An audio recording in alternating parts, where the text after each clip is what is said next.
Hello everyone, मैं शिवम शर्मा स्वागत करता हूं आपके अपने all over physical education channel में। तो चलिए शुरू करते हैं। आज हम करने जा रहे हैं क्लास 12 का chapter number 4 CWSN, child with special need, दिव्यांग वाला जो चैप्टर है उसको हम करेंगे। तो चलिए शुरू करते हैं। ये कुछ टॉपिक्स हैं जो बहुत ही इंपॉर्टेंट है, एग्जाम पॉइंट ऑफ व्यू से हम इन सबको कवर करेंगे। ओके, तो जो हमारा पहला टॉपिक बुक में दे रखा है वो है कॉन्सेप्ट ऑफ डिसेबिलिटी और डिसऑर्डर। मतलब डिसेबिलिटी और डिसऑर्डर के कॉन्सेप्ट्स क्या हैं, वो है क्या। तो चलिए जानते हैं। पहला हमारा टॉपिक है डिसेबिलिटी। डिसेबिलिटी एक हमारी वो कंडीशन है, या हम उसको एम्पावरमेंट भी बोलते हैं। ठीक है, तो इससे पहले एम्पावरमेंट जानते हैं क्या होता है। एम्पावरमेंट एक वो कंडीशन होती है जिसमें किसी भी पर्सन की बॉडी और माइंड अच्छे से वर्क नहीं करता है। समझ आ गया।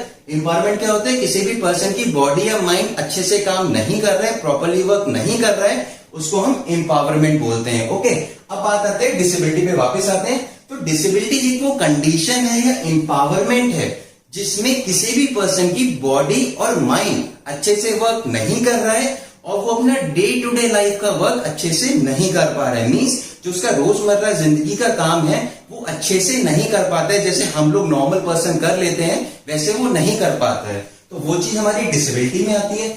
डिसेबिलिटी में हमारी फिजिकल डिसेबिलिटी भी आती है, कॉन्जुगेटिव डिसेबिलिटी भी आती है, इंटेलिजेंस भी आती है और सेंस वाला पार्ट भी आता है। मीन्स सेंसर ऑर्गन जो हमारे होते हैं वो वाला चीजें भी आती हैं। ओके, तो आई होप आपको डिसेबिलिटी क्लियर हो गया होगा। पर जनरली हम डिसेबिलिटी फिजिकल के लिए बोलते हैं। ओके, तो चलिए अपने सेकेंड टॉपिक पे आते हैं, डिसऑर्डर। इसके बाद मैं आपको टाइप्स कराऊंगा, अभी पहले डिसऑर्डर जान लेते हैं। डिसऑर्डर एक वो कंडीशन है या इलनेस बोल लीजिए। डिसऑर्डर एक इलनेस है या प्रॉब्लम है जिसमें एक पर्सन की बॉडी और माइंड प्रॉपरली वर्क नहीं करता है। बट हम डिसऑर्डर्स में डील किससे करते हैं, मेंटल प्रॉब्लम से। मींस जिस भी पर्सन का माइंड या नर्वस सिस्टम अच्छे से वर्क नहीं कर रहा है उस पर्सन को हम डिसऑर्डर्स में काउंट करते हैं। ओके, समझ आ गया डिसऑर्डर क्या होता है। बट एक और चीज है, डिसऑर्डर हमारा इनिशियल स्टेज पे अगर हम उसको ठीक करना चाहें तो वो हो सकता है। बट अगर हमने इनिशियल स्टेज पे उसको ठीक नहीं किया तो यही डिसऑर्डर जाके हमारा डिसेबिलिटी में कन्वर्ट हो जाता है। Okay, clear. अब इसका एग्जांपल देता हूं डिसऑर्डर का। लाइक आजकल के टाइम में बच्चों की आंखों में प्रॉब्लम होती है, उनकी आईसाइट वीक हो जाती है। बट अगर इनिशियल स्टेज में उसको ट्रीट नहीं किया गया तो वही कंडीशन डिसेबिलिटी बन जाती है। डिसेबिलिटी बन गई तो क्या बन गया, बच्चा ब्लाइंड भी हो सकता है। Okay, this is the difference between disability and disorders. Okay, अब एक इंपॉर्टेंट बात नॉर्मल समझने के लिए, डिसऑर्डर्स में क्या आते हैं, माइंड से रिलेटेड प्रॉब्लम्स आती हैं ज्यादा। ठीक है, मींस साइकोलॉजिकल प्रॉब्लम्स हो गई है, नर्वस सिस्टम वर्क नहीं कर रहा है, तो ये सब चीजें हमारे डिसऑर्डर्स में आती है। तो आपको डिफरेंस समझ आ गया होगा डिसेबिलिटी डिसऑर्डर में क्या होता है। अब चलिए हम डिसेबिलिटी के टाइप जानते हैं। डिसेबिलिटी के हमारे कितने टाइप होते हैं, 3 टाइप होते हैं।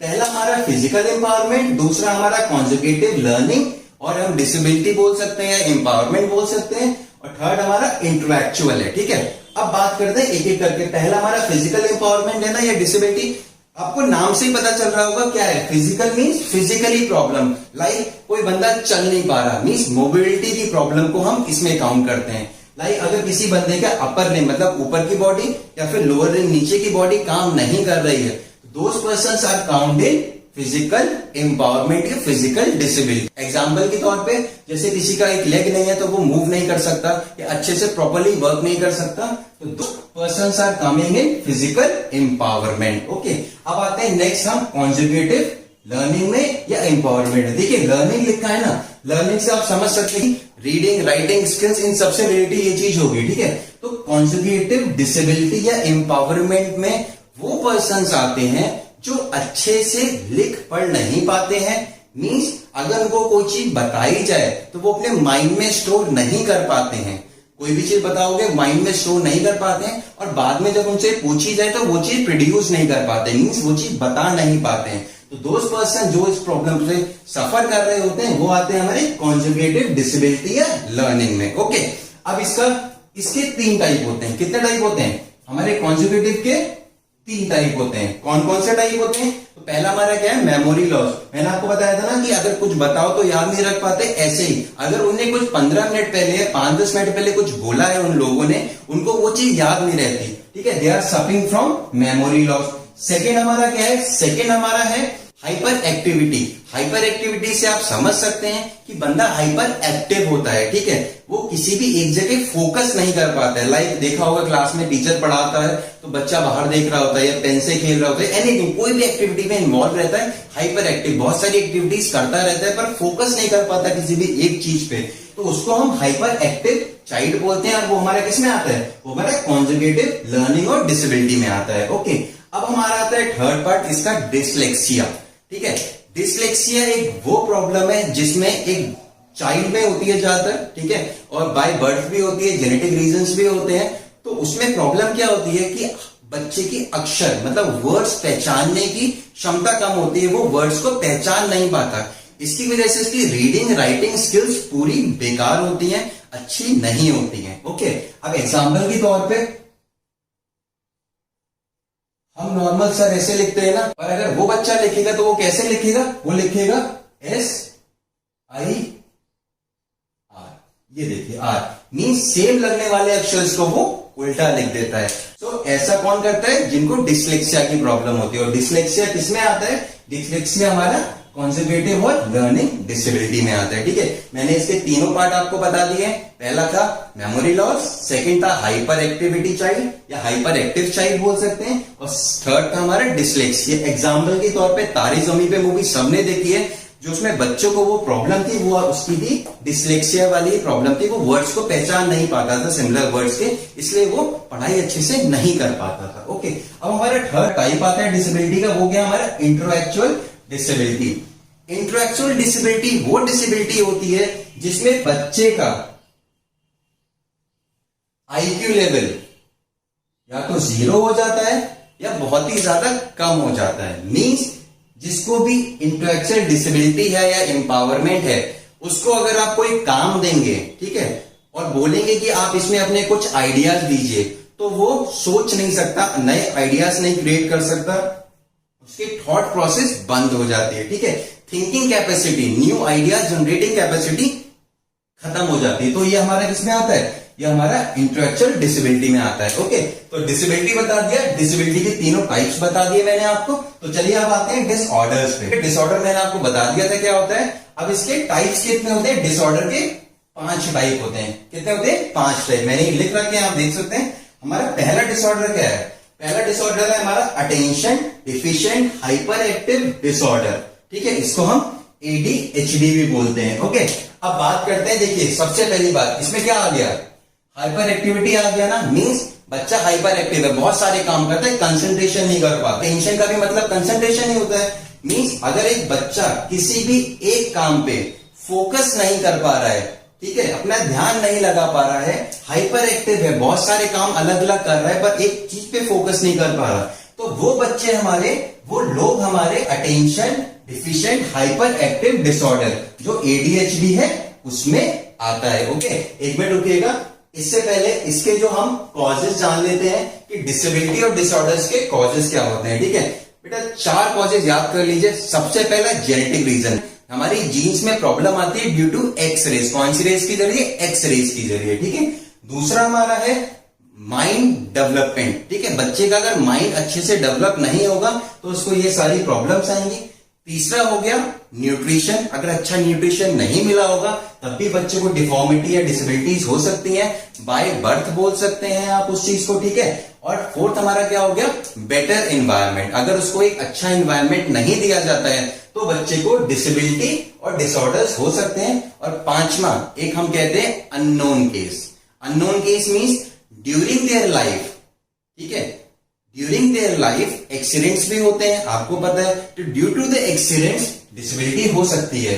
मींस एक्सीडेंट हुआ, पैर टूट गया तो वो चल नहीं सकता, तो वो डिसेबिलिटी में काउंट हो जाती है। ठीक है, अब एक चीज और बताना है, जो डिसेबिलिटी होती है वो या तो बाय बर्थ होती है, ठीक है, या ड्यूरिंग द लाइफ हो सकती है। ड्यूरिंग द लाइफ कैसे? एक्सीडेंट से हो सकती है। और बाय बर्थ क्या होता है? प्रेगनेंसी के टाइम पे प्रॉपर न्यूट्रिशन नहीं देना मां को, या फिर एक्सरेज वगैरह की प्रॉब्लम से ये चीज हो सकती है, जेनेटिक प्रॉब्लम। ओके, तो चलिए मूविंग फॉरवर्ड हम अपने टॉपिक पे आते हैं। ADHD, ठीक है, attention deficient hyper activity disorder.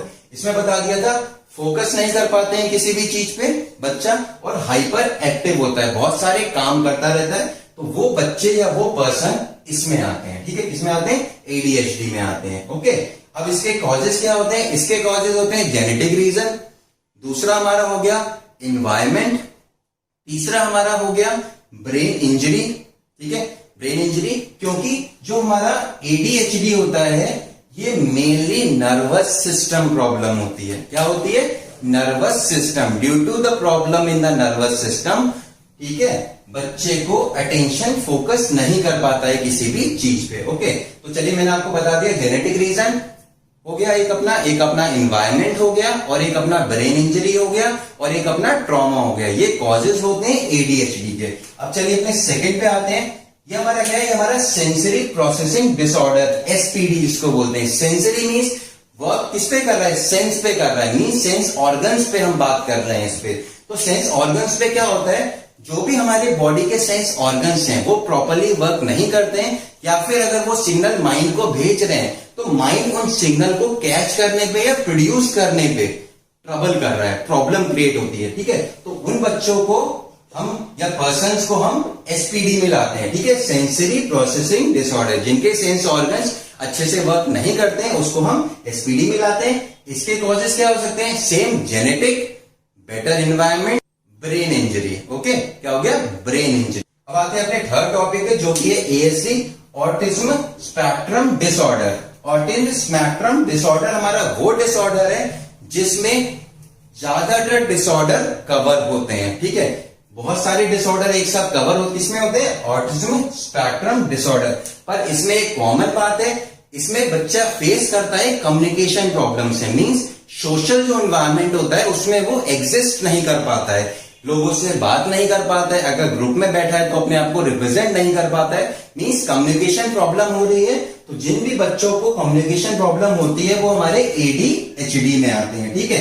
अब इसका भी जो कॉजेस की बात करें तो इन्वायरमेंट हो गया, जेनेटिक्स भी हो सकता है, और due to any psychological social problem भी हो सकता है। ओके, अब आते हैं अपने फोर्थ पे, जो हमारा फोर्थ डिसऑर्डर है वो ओडीडी है, ठीक है। ओडीडी क्या होता है, इसमें वो बच्चे आते, स्पेशली बच्चों का है, ठीक है, इसमें वो बच्चे आते हैं जो छोटी छोटी बात पे बहुत एग्रेसिव हो जाते हैं, गुस्सा करने लगते हैं, ठीक है, क्या होते हैं, एग्रेसिव या गुस्सा करने लगते हैं, तो वो बच्चे ओडीडी में आते हैं, ठीक है। अब इसका अगर हम कॉजेज जाने तो कॉजेज इसका सेम ही है, जेनेटिक रीजन भी हो सकता है, इन्वायरमेंट भी हो सकता है, और साइकोलॉजिकल कोई भी सोशली साइकोलॉजिकल चेंज भी हो सकता है। ओके, अब आते हैं हम अपने फिफ्थ पे। फिफ्थ हमारा क्या है, ओसीडी, ऑब्सेसिव कंपल्सिव डिसऑर्डर। आजकल के टाइम पे बहुत लोग को रिसेंटली हो रहा है क्योंकि कोविड-19 चल रहा है, आपको पता है, ठीक है। इसमें क्या होता है, आदत होती है कंटिन्यूअसली एक काम करने की, ठीक है, मींस माइंड सोचता रहता है कि मैंने ये काम नहीं किया है पर हमने वो चीज कर ली होती है। लाइक एग्जांपल देता हूं आपको, कुछ लोगों को हाथ धोने की कंटिन्यूअसली आदत है कि वो जाते हैं बार बार वही चीज करते हैं, हाथ धोते रहते हैं, रात में लॉक लगाते हैं गेट पे पर बार बार जाके लॉक चेक करते हैं, ठीक है। तो ऐसे लोग जो रिपीटिशन काम करते रहते हैं, एक ही चीज को बार बार रिपीटेडली करते रहते हैं, वो हमारे किस में आते हैं, वो हमारे ओसीडी में आते हैं, ठीक है। तो यही कुछ हमारे डिसऑर्डर्स हैं। एग्जाम पॉइंट ऑफ व्यू से बेटा बहुत ही ज्यादा इंपॉर्टेंट है ये डिसऑर्डर्स, आप सबको पता है कि सीबीएसई ने सिलेबस कम कर दिया, ठीक है। तो इस चैप्टर में सबसे इंपॉर्टेंट अगर आप बात मैं करूं आपके लिए तो ये जो डिसऑर्डर्स हैं ये सबसे इंपॉर्टेंट है, ठीक है। अब बात आती है इन सबके मैनेजमेंट की, कि हमने कॉजेस तो जान लिया कि ये कैसे हुए हैं, पर अगर मैनेजमेंट की बात करें कि इनको हम ठीक कैसे करें, ठीक है, क्योंकि डिसऑर्डर्स है, डिसेबिलिटी तो नहीं है ना, डिसेबिलिटी की बहुत कम चांसेस हुए कि वो ठीक हो, पर डिसऑर्डर्स के चांसेस होते हैं कि वो ठीक हो जाए अगर हम उसको इनिशियल स्टेज में गेस कर सकें। ओके, अब बात करते हैं हम इनके मैनेजमेंट की। इन सबके मैनेजमेंट की बात करें तो तीन चीजें याद कर लीजिए मैनेजमेंट के लिए, सबके लिए सेम है। पहला, बेटर लाइफस्टाइल, जो हमारा डेली रूटीन का लाइफस्टाइल है वो अच्छा होना चाहिए। दूसरा, योगा, ठीक है, योगा हमें अपनी लाइफ में इन्वॉल्व करना चाहिए, मेडिटेशन इन्वॉल्व करना चाहिए। और जो हमारा तीसरा है अच्छा इन्वायरमेंट, गुड इन्वायरमेंट में हमें रहना चाहिए, ठीक है। तो ये भी हो गया आपका, डिसऑर्डर्स भी हो गया, डिसऑर्डर्स के आपके पांचों टाइप भी हो गए, ठीक है, मैनेजमेंट भी बता दिया मैंने, कॉजेस भी बता दिए, ठीक है। अब बात करते हैं डिसेबिलिटी एटिकेट्स, ठीक है। तो डिसेबिलिटी तो आपको पता है क्या, एटिकेट्स, बराबरी, ठीक है, मीन्स सबसे इक्वली बिहेव करने को एटिकेट्स बोलते हैं, ठीक है। अब इसके कुछ स्टार टॉपिक्स मैंने लिखे हुए हैं कि क्या होते हैं। देखिए, जब भी कोई भी बंदा डिसेबल है ना, उससे आप टॉक डायरेक्टली। कोई भी पर्सन डिसेबल है उससे हमें डायरेक्टली बात करनी चाहिए, ठीक है, ताकि उसको इंफीरियर फील ना हो, मीन्स उसको बुरा ना लगे, उसको ये ना लगे कि मैं इस चीज के कैपेबल नहीं हूं, इसलिए मेरे को इस तरीके से बात किया जा रहा है। टॉकिंग डायरेक्टली मतलब किसी मीडिएटर, मतलब किसी को बीच में लाके या किसी चीज के द्वारा उससे बात ना किया जाए, इसको हम क्या कहते हैं, टॉकिंग डायरेक्टली। सबसे पहला स्टेप। दूसरा हमारा स्टेप क्या है? दूसरा हमारा स्टेप है ऑफर टू शेक हैंड, ठीक है। जो लोग हाथ मिला सकते हैं डिसेबल पर्सन, चाहे वो चेयर पे बैठे हो, आप उनसे हाथ मिलाइए। मीन्स आप जैसे नॉर्मल बंदों से मिलते हैं ना, आपको वैसे ही उनसे बिहेव करना है और वैसे ही उनसे मिलना है, ठीक है। अब इसके बाद में आते हैं, हमारा थर्ड है ask before you help. Like देखा होगा, डिसेबल पर्सन है, कोई भी प्रॉब्लम वाला पर्सन होता है, दिव्यांग होता है, आप जाके सीधा हेल्प करने लगते हैं, ठीक है। आपकी सोच अच्छी है बट उसको उस चीज से इंफीरियर फील होता है, तो हमें हमेशा हेल्प करने से पहले पूछना चाहिए कैन आई हेल्प यू, ठीक है। अब आता है फोर्थ में, हमारा है लिसन देम केयरफुली। जब भी वो कुछ बोलते हैं, क्योंकि जनरली वो कम बोलते हैं क्योंकि उनको लगता है कि उनकी बात सुनी नहीं जाएगी, ठीक है, पर जब भी वो बोलते हैं उनकी बातों को आपको केयरफुली सुनना चाहिए, बहुत ही अच्छे से सुनना चाहिए, ताकि उनको इंफीरियर फील ना हो या वो डिमोटिवेट ना हो, ठीक है। तो यही कुछ 4 टाइप है और बहुत सारे भी हो सकते हैं, आप अपने मन से लिख सकते हैं। अब इस चैप्टर में बस इतना ही टॉपिक था। एक लास्ट टॉपिक है हमारा strategies to make physical activity for divyang या CWSN। मीन्स जो कैसी स्ट्रेटेजीज बनाए या कैसे फिजिकली एक्टिव बनाए बच्चों को, या हम कैसे गेम्स बनाए उनके लिए ताकि वो उसमें पार्टिसिपेट कर सकें। पार्टिसिपेट करना क्यों? ताकि वो फिट रहे और मोटिवेट रहे। तो हम पहले बात करते हैं, तो हम सबसे पहला स्टेप क्या कर सकते हैं, हम सारे दिव्यांग जो भी बच्चे जिनके लिए हम वो बना रहे हैं उनका एक मेडिकल टेस्ट कंडक्ट कराएंगे। मेडिकल टेस्ट से क्या होता है, उससे हमें पता लगता है कि हम उनके साथ क्या क्या गेम कर सकते हैं, वो किस किस गेम में कैपेबल हैं। ओके, सेकेंड स्टेप क्या हो गया, उनका इंटरेस्ट जानना, ठीक है, नोइंग देयर इंटरेस्ट, उनका इंटरेस्ट जानना कि इस गेम में है तो हम उनको उस गेम में खिलाते हैं। और जो थर्ड स्टेप है, जिस गेम का हमें पता लगा चाहे इस बच्चे का ये गेम है, ठीक है, तो उस गेम के रूल्स एंड रेगुलेशंस को इजी कर देना। मींस थर्ड स्टेप क्या है, make rules and regulation of that game easy, ताकि उन लोगों को खेलने में आसानी हो। लाइक क्रिकेट में हम ओवर आर्म बॉल कराते हैं ना, पर अगर हम अंडर आर्म करा देंगे तो कोई प्रॉब्लम तो नहीं है ना, वो लोग खेल सकते हैं और उनको इंटरेस्ट होगा, वो मोटिवेट होते हैं। तो यही कुछ स्ट्रेटेजीज होती हैं टू मेकिंग फिजिकल एक्टिविटीज और अ गेम टू अ दिव्यांग चाइल्ड, ठीक है। मैंने आपको सब बता दिया है, बाकी अगर आपको कोई भी डाउट हो आप प्लीज कमेंट बॉक्स में लिखिएगा। बाकी प्लीज अगर आपको वीडियो अच्छी लग रही है तो लाइक एंड सब्सक्राइब करना मत भूलिएगा। जय हिंद, जय भारत।